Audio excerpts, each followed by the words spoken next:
Você de casa sabe muito bem que amanhã começa o inverno, né? Essa estação mais fria aí do ano já começa amanhã. O tempo aí já virou aqui em Salvador também. E com isso aumentam, né, as alergias, as rinites e outras doenças respiratórias. Aqui no estúdio, nós vamos conversar aqui com o otorrino André Appenburg. Doutor, seja bem-vindo aqui ao nosso programa Universo, para a gente falar desse momento do ano que é um caos para muita gente, principalmente para a criançada que sofre aí, né, de muitas doenças respiratórias. O apresentador aqui que vos fala, né, tem aí as famosas ites da vida, né, as rinites, as sinusites, e a gente quer justamente saber como a gente tentar até se prevenir nessa época do ano, porque a gente sabe que no interior está muito mais frio do que a capital e as pessoas vão agora viajar para o interior. Como se prevenir, já que as pessoas já se conhecem, né? Sabe que tem aí os seus problemas de rinites e de sinusites também. Muito obrigado pela sua presença. Boa tarde.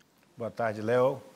Obrigado aí pela oportunidade de falar um pouco com o público de casa sobre maneiras aí de prevenir as doenças alérgicas e poder aproveitar o inverno e as festas juninas sofrendo menos aí com essas alergias tão típicas dessa época. A gente conhece, né, muitos pais que se preocupam, né, com a criançada principalmente, que fica descalça e vai para o sereno, e toma frio e toma gelado, aquela coisa começa a se gripar.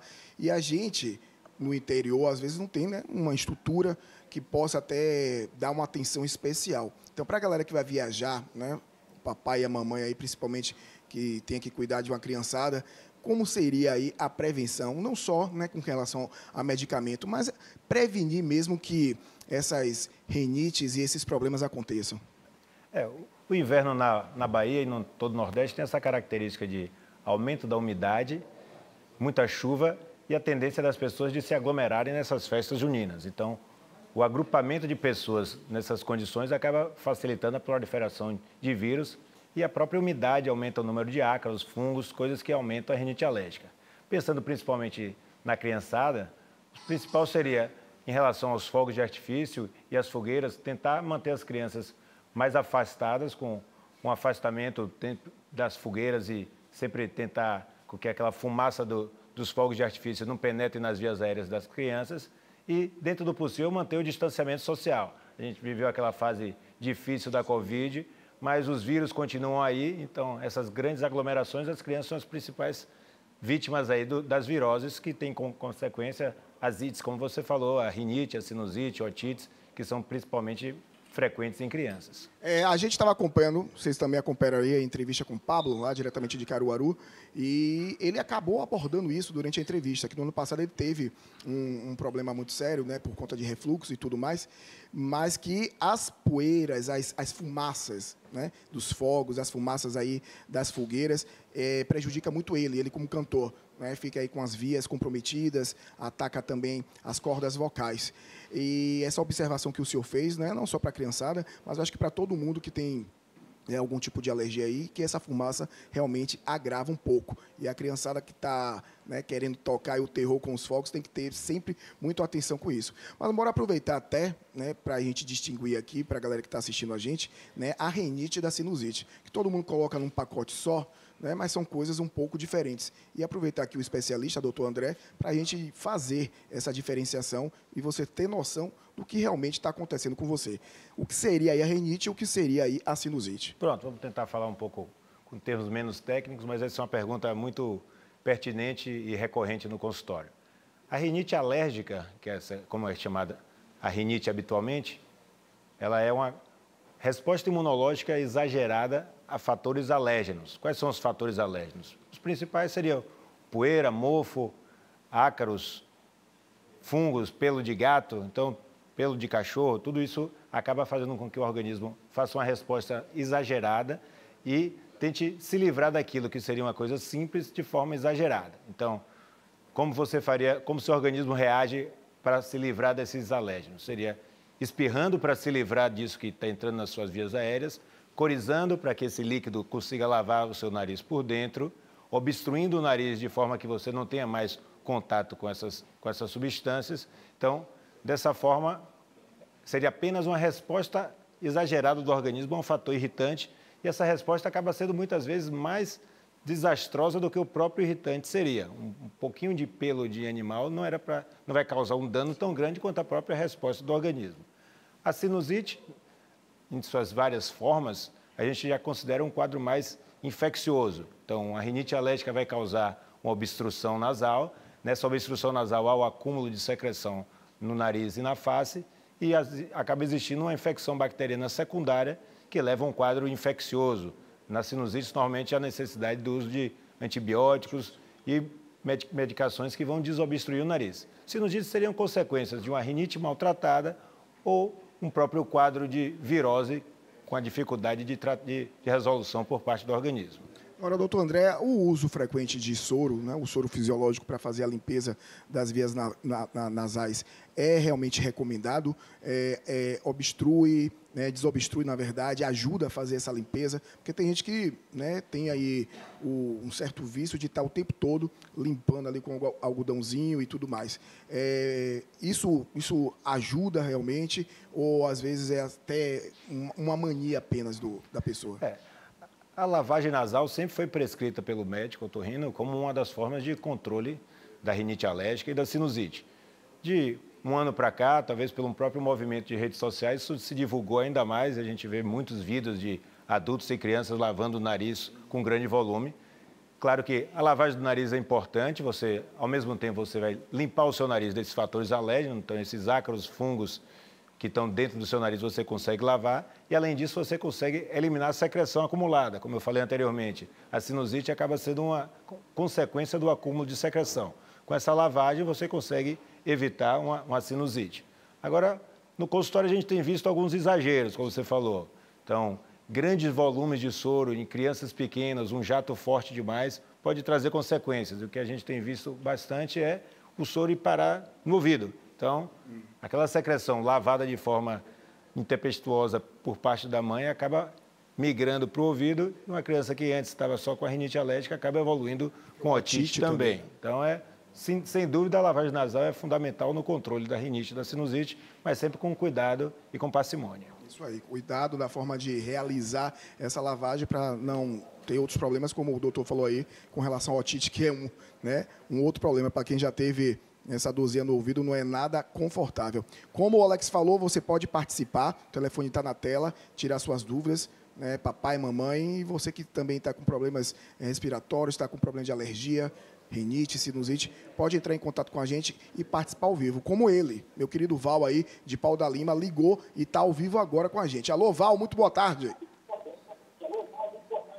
Fala, Léo. Boa tarde, Léo. Tudo bom, né? Tudo certo, Val. Baixa só um pouquinho o volume da sua TV, Val, para a comunicação ficar melhor ao vivo aqui com a gente, por favor. Pronto.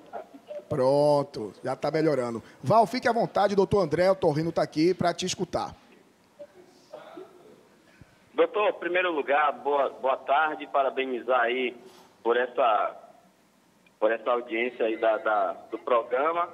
E eu queria fazer uma pergunta a respeito que sábado não estava chovendo nem domingo. E aí eu viajei para a Feira de Santana e quando eu voltei, eu já voltei já gripado. E lá não estava chovendo. Ô Val, você estava no interior viajando, tomou uma chuva e ficou gripado, é isso? Não, eu estava aqui em Salvador. E aí viajei para a feira, só que lá não estava chovendo. Eu já voltei com a garganta já arranhando e acabei ficando gripado. Entendi.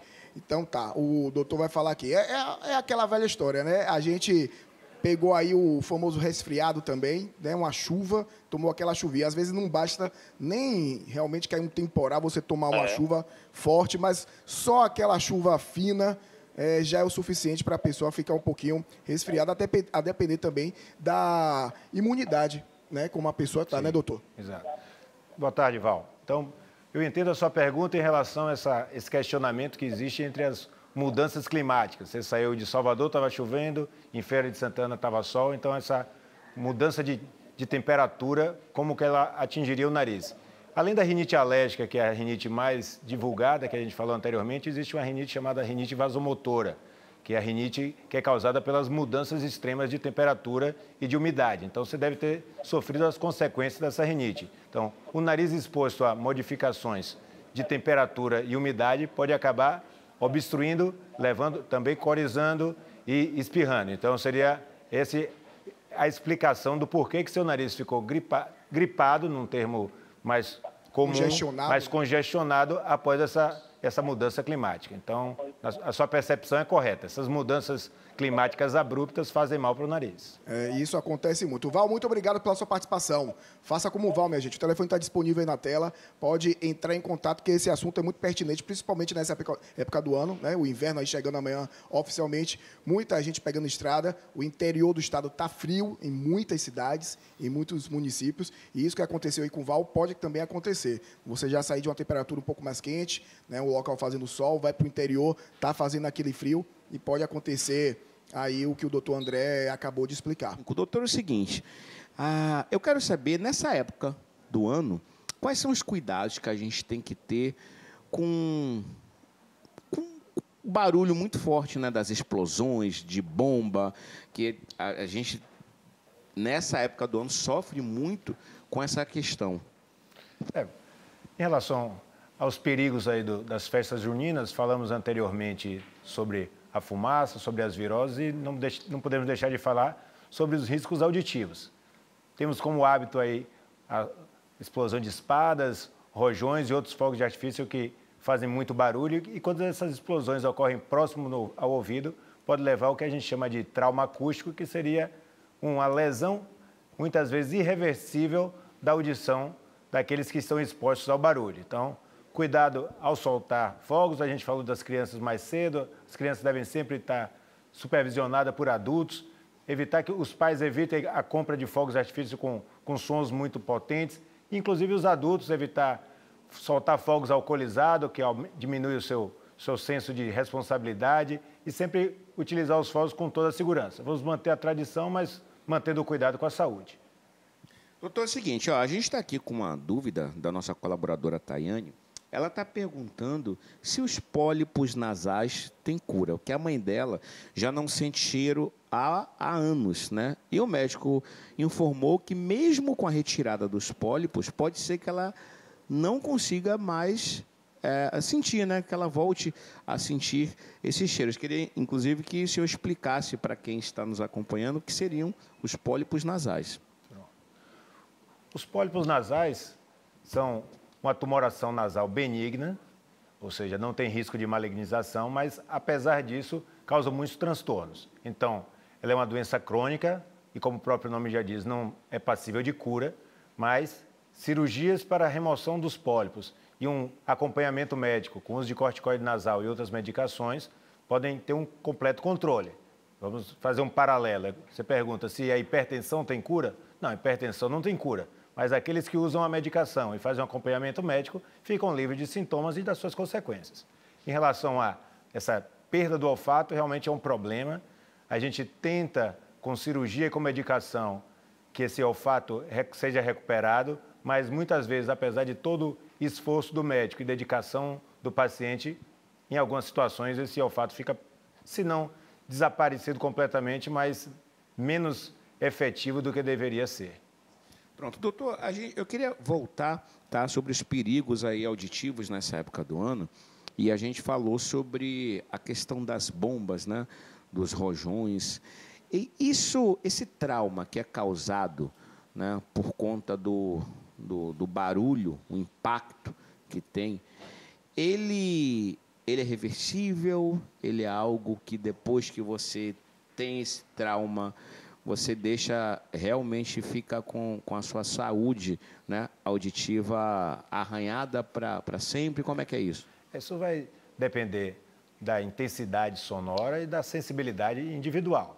Então, não só no São João, não só os fogos de artifício, grandes, mas os próprios shows, você fica muito perto da caixa de som, a intensidade sonora muito intensa, é comum, acho que todos já passaram por uma experiência dessa, após um show, no outro, você volta para casa com um zumbidinho no ouvido.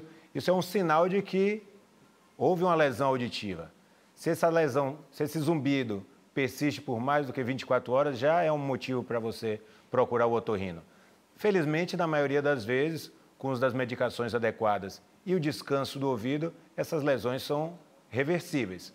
Mas a exposição crônica ao barulho ou um trauma acústico com uma exposição muito grande a um volume sonoro intenso, pode ser irreversível. Isso também acontece com os fones, não?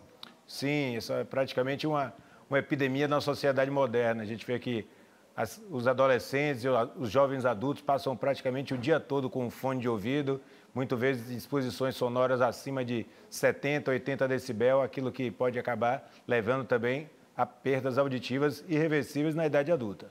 Ok. A gente está com uma telespectadora aí já na linha, Valdelice, ela é de plataforma, e ela está querendo fazer uma pergunta. Valdelice, você já me escuta? Boa tarde. Estou escutando. Boa tarde, querido. Pode falar, viu? O doutor já está aqui, já escutando aí a sua dúvida. Eu só vou pedir, Valdelice, para você abaixar um pouquinho só a sua televisão, porque está dando retorno aqui para a gente. Como é que abaixa aqui? Aí, doutor, boa tarde. Boa tarde. Ô, querido, hoje tem 3 meses que eu estou com uma tosse seca. E eu não fico boa. E eu não estou gripada nem nada. Me alimento bem, estou no meu peso normal. O que pode ser? Vamos falar um pouquinho sobre a tosse crônica em adulto. Então, a gente tem que avaliar 3 questões principais no adulto com tosse crônica, como é o seu caso, essa tosse seca há 6 meses. O principal, eu diria que é o refluxo gástrico. Então, esse ácido subindo do estômago, irritando a laringe, pode estimular a tosse. Situações de sinusite crônica, o gotejamento de secreções do nariz para a laringe podem causar essa tosse também. E não podemos esquecer da asma, que apesar de menos frequente e normalmente se manifesta com outros sintomas também, ela pode se manifestar exclusivamente como tosse crônica. Aí a senhora realmente deveria passar no otorrinolaringologista, no médico especialista, para fazer essa avaliação física completa e dizer especificamente, no seu caso, qual seria o tratamento indicado. Mas a tosse crônica tem cura. Procure um colega especializado, que ele vai te dar uma qualidade de vida melhor. Ok, doutor. Muito obrigado, doutor, pela sua presença, né, por ter tirado aqui as dúvidas dos nossos telespectadores, né, com relação às alergias, ao frio e a tudo, né, que pode acontecer nessa época do ano. Obrigado pela presença. Pronto, gostaria de parabenizar aí pelo sucesso do programa, agradecer a oportunidade de esclarecer a população sobre os riscos aí do São João e desse período de inverno. E, caso precisem aí depois das festas e das comemorações de um otorrinolaringologista, pode nos procurar pela otorrinocenter.com 2101-6633. É isso aí, muito obrigado.